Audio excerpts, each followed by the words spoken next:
Pastor Jason here with another Bible Talk. We're reading through the Bible this year, and this week we're in the book of Esther. So just wanted to show you a few things to look for as you're going through the book.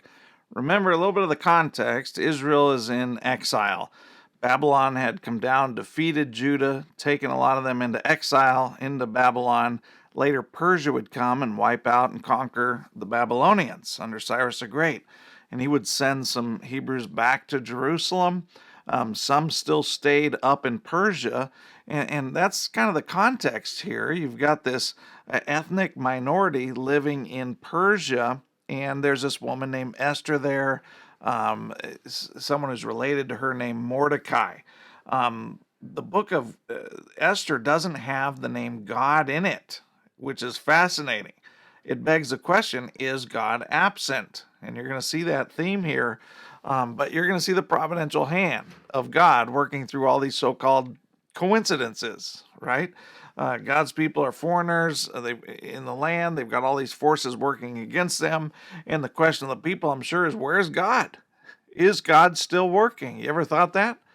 Well, read the book of Esther, and you might find out something wonderful, that God still has this meaningful story of redemption, even when you feel like he's absent. In the beginning of the book, Esther marries the king, and then related to her is Mordecai. Mordecai gets into this tension with this man named Haman, who is one of the high-ranking elected officials in Persia. Said, I'm not going to bow down to Haman. Well, Haman goes to the king and tells the king, I want not only Mordecai killed, all the Israelites killed. He tricks the king into signing this edict to kill all the Israelites.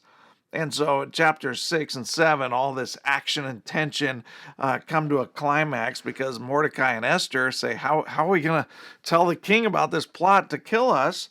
And so they do. They tell him, and the king ended up reversing his edict and saves the people. Haman goes and begs for his life. Esther's on the couch and just kind of falls on her. It doesn't really describe a lot what happens there, but the king is coming into the room and says, are you trying to assault my wife in my own house? And he orders that Haman be executed with the very instruments that he was going to use to kill Mordecai. And so it's a complete reversal. Those things that Haman meant for evil, God uses it to save the people of Israel. And so this is a fascinating story. They have this big celebration because all the enemies of Israel are defeated, and they have this feast called Purim. Purim is not one of the feasts that are mentioned in the wilderness wanderings of Israel. This is mentioned in the book of Esther, still celebrated today, by the way. But I think one of the fascinating things about this book, as you're reading through it, is that it may seem like there's times where God is absent, where you're wondering, why doesn't it mention God's name, right? And we're wondering, how in the world is God going to work in the midst of this broken situation that I'm in, when it seems like everything is stacked against us?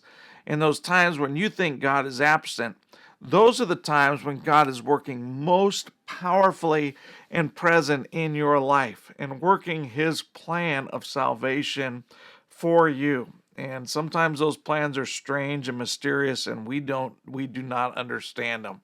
And yet God is working sovereignly. And so a powerful story as you're reading through the book of Esther, that God used this woman Esther for such a time as this to save his people.